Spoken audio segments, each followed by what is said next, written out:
faire la peinture très jeune. Vers l'âge de 6-7 ans, j'étais vraiment très intéressé par la peinture. Il y avait à la maison beaucoup de livres d'art. Mon papa avait beaucoup de livres. Moi, je viens d'une région en France vraiment très agricole, très rurale, donc pas beaucoup de possibilités de voir d'exposition. Mais les livres, vraiment, j'aimais beaucoup les livres de peinture, après la bande dessinée. Et puis je suis allé à Paris faire une école d'art graphique. Voilà, typographie, affiche. Et après, l'école était très dure. Et c'est juste après le diplôme que j'ai commencé réellement à faire la peinture pour moi, avant de rentrer chez Roman Cislewicz comme assistant. Voilà.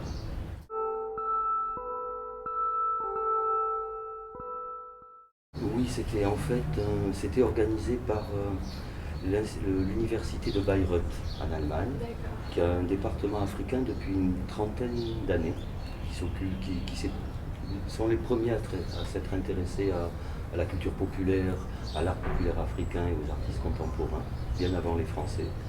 Et ils ont organisé, je pense, il y a une dizaine d'années, même un peu plus, voilà, une exposition regroupant un petit peu des artistes de ce monde-là et de ce thème-là. Donc j'ai été sélectionné. Et c'est vrai que l'exposition est partie à Francfort, à Bruxelles et je crois à Paris aussi.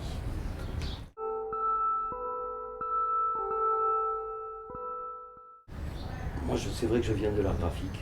Ça se voit aussi dans ma peinture, mais comme pas mal de peintres américains ou anglo-saxons qui ont démarré par des écoles d'art visuel plutôt que des académies de beaux-arts. Et travailler chez Cislewicz, en fait, je faisais beaucoup d'art graphique pour lui. C'était quelqu'un qui n'avait pas tout à fait la mobilité de ses mains à l'époque, donc j'étais vraiment ses mains et j'avais besoin de développer un travail personnel. Je ne pouvais pas avoir à côté des travaux de commande en graphisme, parce que je travaillais 6 jours sur 7 chez lui. Et ça m'a permis justement de développer mon travail de peinture et il m'a beaucoup soutenu dans cette démarche. Voilà. On travaillait ensemble, mais c'est quelqu'un qui m'a beaucoup soutenu pour la peinture. Voilà.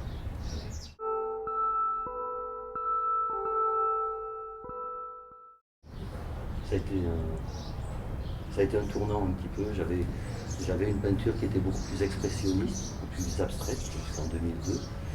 Et je suis arrivé à un moment où j'avais cette facilité de produire ces images, qui n'étaient pas tout le temps très bonnes à ma satisfaction. Et j'ai voulu me remettre à la peinture. Vraiment un petit peu comme un peintre qui va au British Museum ou au Louvre se mettre devant un chef-d'œuvre et faire une copie. Ça s'est toujours fait dans l'histoire de l'art et c'est un exercice très intéressant parce qu'on rentre vraiment dans l'œuvre de quelqu'un. Et moi venant de l'art graphique, ce qui m'intéressait, et je suis collectionneur de disques, ce qui m'a intéressé justement c'est de faire le lien entre l'art graphique et la peinture, c'est-à-dire le chemin inverse. Généralement les graphistes sont influencés par les peintres et là j'avais envie que ma peinture soit influencée par l'art graphique et surtout de ces pochettes de disques africains qui pour moi véhiculent une énorme iconographie. C'est-à-dire qu'on apprend beaucoup en regardant les pochettes de disques. Et donc je me suis mis à copier certains disques de ma collection, en sachant que si je travaillais de façon très assidue, il arriverait à un moment où j'aurais quelque chose de très personnel.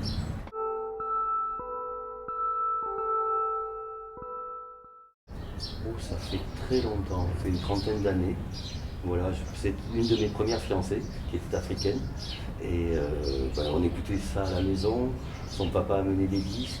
Donc voilà, et puis c'est une musique. Moi j'ai toujours aimé le jazz, beaucoup la musique brésilienne, le reggae. Et c'est vrai que je n'avais pas beaucoup de culture en musique africaine urbaine, voilà, que ce soit la musique congolaise, la musique guinéenne, la musique sénégalaise.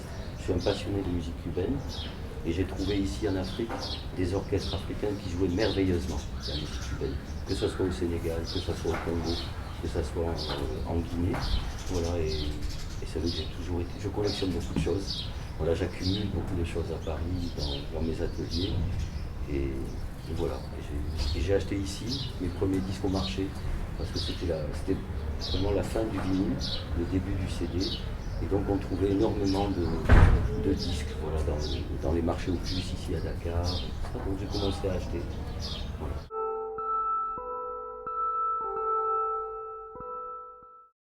J'ai un attachement profond pour Dakar.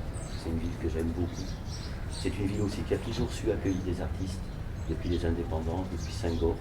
Senghor faisait venir des artistes ici pour travailler au Sénégal, qu'ils soient danseurs, qu'ils soient plasticiens, qu'ils soient comédiens. Et donc le Sénégal et Dakar a toujours accueilli des artistes du monde entier. Et c'est vrai que j'aime beaucoup cette ville. Voilà, je connais très mal le Sénégal. Ça fait 28 ans que je viens ici. Et c'est une ville qui m'inspire pour plein de choses. À la fois, c'est une des plus belles lumières d'Afrique. Et j'aime beaucoup les gens ici. Et c'est une ville fascinante parce que c'est comme ces villes nouvelles, ces villes qui ont une 150-200 ans, un petit peu comme les grandes villes américaines, comme toutes les capitales africaines. C'est des villes qui sont en perpétuel mouvement, qui ont un passé très récent, différent de ces vieilles villes françaises de notre vieille Europe, où là on a des fois 1000 ans d'histoire qui pèsent un peu trop d'ailleurs. Et justement là, c'est cette évolution, cette ville qui devient tout à fait tentaculaire, complètement anarchique, et c'est quelque chose de très, très intéressant pour moi. Et si on sait regarder, il y a de très beaux bâtiments. Vraiment, que ce soit d'architecture sahélienne ou d'architecture européenne, voilà, des années 40, 50.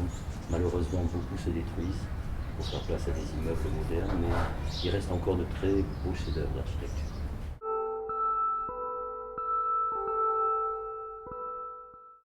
J'ai vraiment beaucoup de projets. C'est-à-dire qu'une fois que moi le travail est fait, je ne pense plus à la peinture qui a été faite.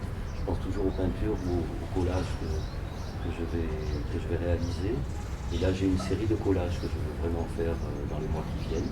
Voilà, j'espère être prêt pour la foire à Londres, peut-être le Paris Photo. Et pour la peinture, j'ai encore beaucoup de choses en préparation, des nouveaux portraits, des nouveaux paysages de Dakar.